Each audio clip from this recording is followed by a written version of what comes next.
Et mon dieu, c'est pas terminé. Ah, ce Raw était vraiment pas bon, hein, putain. Et là, on a Miss TV qui arrive avec Seth Rollins comme invité. Et vous savez quoi? C'était un ratage total ce segment. Alors que les trois catcheurs impliqués, Seth Rollins, Austin Theory et dans une moindre mesure le Miz, sont peuvent être extrêmement pertinents et agréables à regarder quand ils sont bien utilisés. Mais putain de merde, mais what? Parlons des bots de Seth Rollins.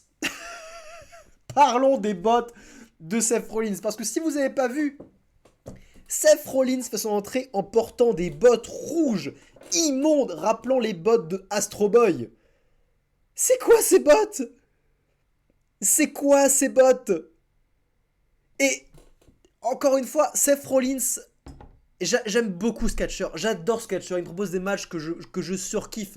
Et il est devenu si bon qu'il peut se permettre de faire des choses très cringe et que ça passe. Je veux dire, les rires du Joker, les mouvements de danse, etc. Il peut se permettre de tout ça parce qu'il a atteint une crédibilité, une bonne crédibilité. Il peut se permettre de faire des trucs comme ça et sans paraître trop cringe. Mais on est sur une limite. On est sur un fil extrêmement tendu déjà. Extrêmement tendu.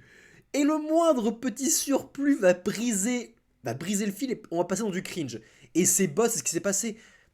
Seth Rollins est devenu cringe. Seth putain de Rollins.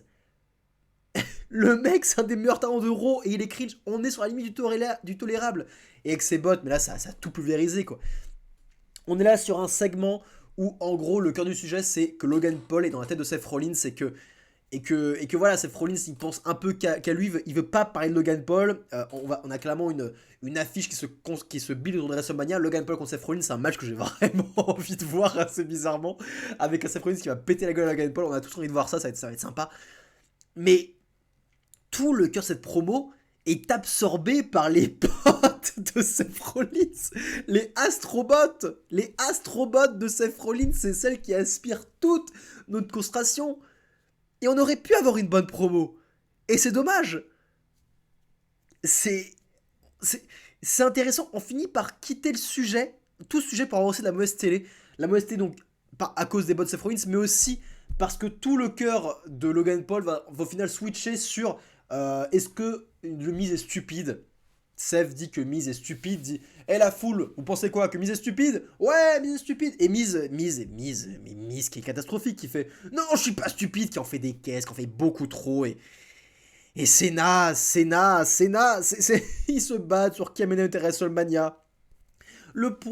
L'argument du Miz face à Seth Rollins, c'est que contrairement à Seth Rollins, The Miz il a main eventé WrestleMania et Rollins il dit rien pour contrecarrer ça. Alors que dans ma tête je suis en mode mais Rollins il a battu Lesnar et Roman Reigns dans le main event de WrestleMania 31 en fait, dans le cash-in le plus mémorable de la compagnie. Il a main eventé WrestleMania Seth Rollins. Y a rien qui va, y a rien qui va. Les arguments, l'aspirateur à concentration des astrobots de Seth Rollins, la stupidité du Miz qui en fait trop, y a rien qui va. Il y a juste aussi une théorie qui à la fin intervient et pète la gueule à tout le monde pour rappeler c'est qui le patron. C'est tout. Il y a juste Austin Theory qui était sympa dans ce segment. C'était nul à chier. Seth Rollins pour la première fois a été nul à chier dans un segment depuis, depuis le début de l'année. Tout ça à cause de bots. D'Astrobot. Plus jamais. On va plus les voir. Et pour finir sur le Muse, à la fin, il se fait péter la gueule par Rick Books qui s'amusait à faire de la muscu avec son corps. Lui aussi c'est de la mauvaise télé. Bref, de la merde avant un main event, super.